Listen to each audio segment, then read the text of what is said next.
Certainly. Thank you. My name is Jimmy Leszczynski, and I'm with Bleeding Cool. How are you doing today, David? I'm good. How are you? I'm absolutely dynamite. Thank you.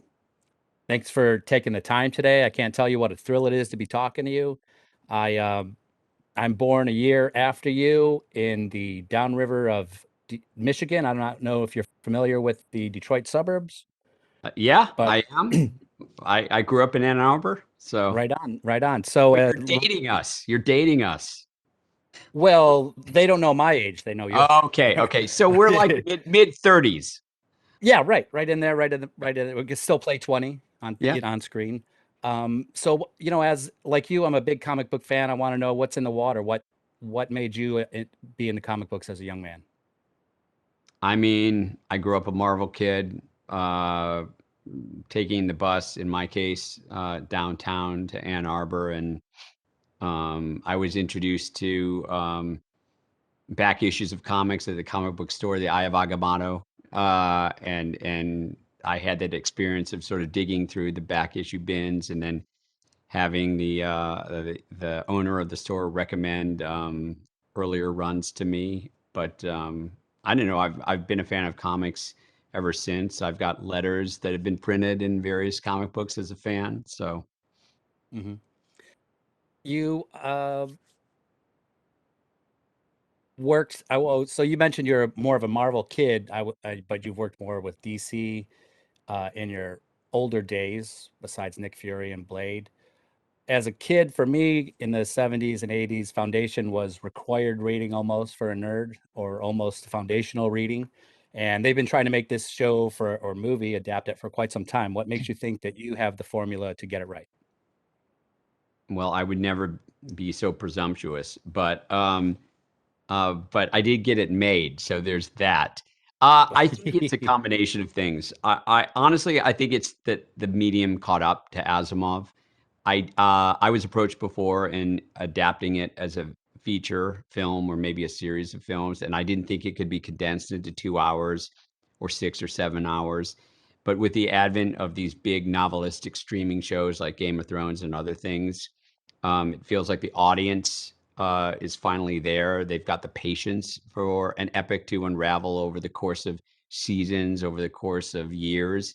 And so I was fortunate enough when it came my way again a third time about 3 or 4 years ago that the medium had caught up to Asimov, and people were willing to embrace the idea of telling this story over 70 hours, 80 hours, something like that. So instead of having to condense everything, we were able to expand upon Asimov's ideas and themes. So many things in the books happen off screen, but with our show, we're able to portray those events happening on screen. So where do you begin? Obviously, with book one, how do you what are the elements that you want to amplify and bring more to the forefront of this Well, grand I mean, the story? most obvious example is Gaal Dornick. So Gaal Dornick is the point of view character in the first short story.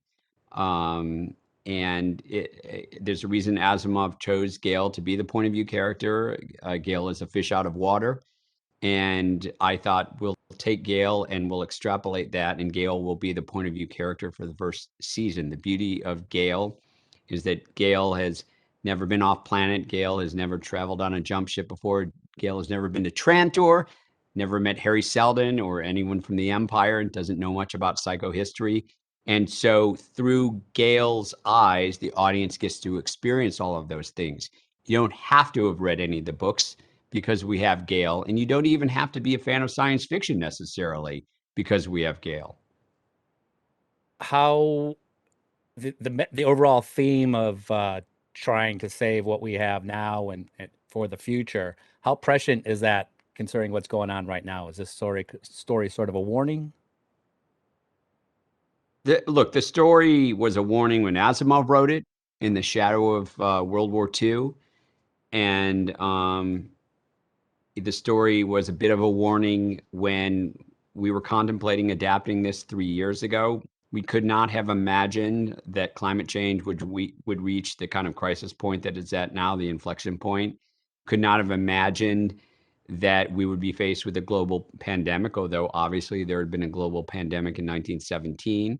It's kind of eerie how much more prescient and relevant the show has become since we started making it.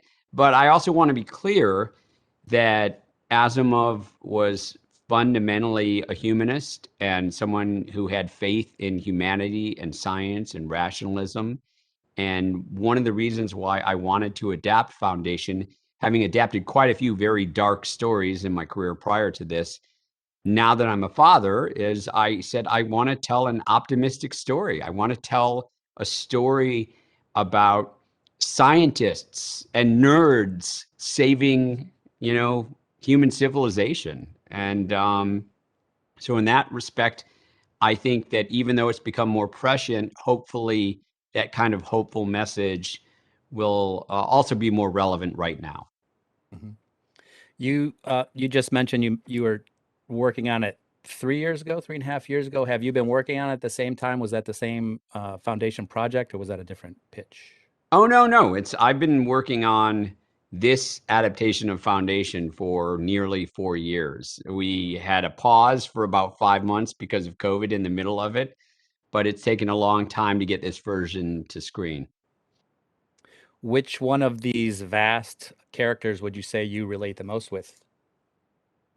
You're asking me to pick my favorite child.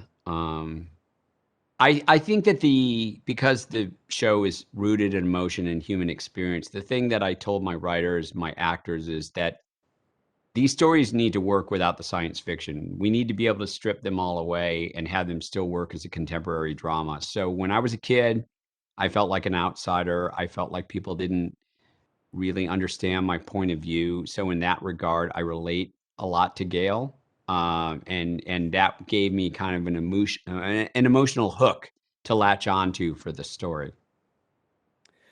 I'm sorry, I'm going kind of rapid fire. We only got a It's couple okay. minutes. I want to ask you about, I'm a huge Batman fan, and Adam West was my favorite Batman. I want to know, did you ever get a chance to meet Adam West or interact or work with him?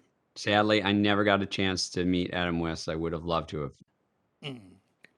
Well, then, I would like to know. I mentioned we grew up at similar times. I used to have to get up earlier than my brother on Saturday mornings to beat him to the couch for the good spot so we could watch cartoons on Saturday morning. But I'd have to get up even earlier to beat my parents into the kitchen for a big bowl of Saturday morning cereal. So, David, what was your favorite bowl of Saturday morning cereal?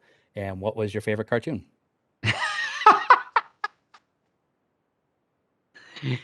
I think my favorite cartoon was Super Friends. Uh, and even though I said it was a Marvel kid initially, and my favorite bowl of cereal, I loved Captain Crunch, but I hated the way that it cut the roof of my mouth on all those jagged, crunchy pillows. Yeah, you gotta work for it, right? You gotta Yeah. get that sugar two ways through your directly into the blood.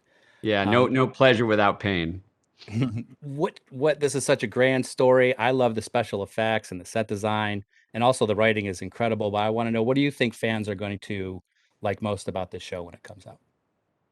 What I'm hoping they will be most surprised by, particularly when we get to the latter half of the season, is how emotionally involved they become and how invested they become in the characters and the emotions. Because none of these grand ideas mean anything if you don't buy into the fate of these characters, if you don't care about who lives or dies or who falls in love with whom. And so that's what I'm hoping people will be surprised by and that they'll take away from the show. Right on. Thanks, man. David S. Goyer, what an absolute thrill to talk to you. Your IMDb page is a roadmap to my soul. I want to thank you for everything. I love the show, and I look forward to talking again in the future on the other side. Take care. Thank you so much. Thank you.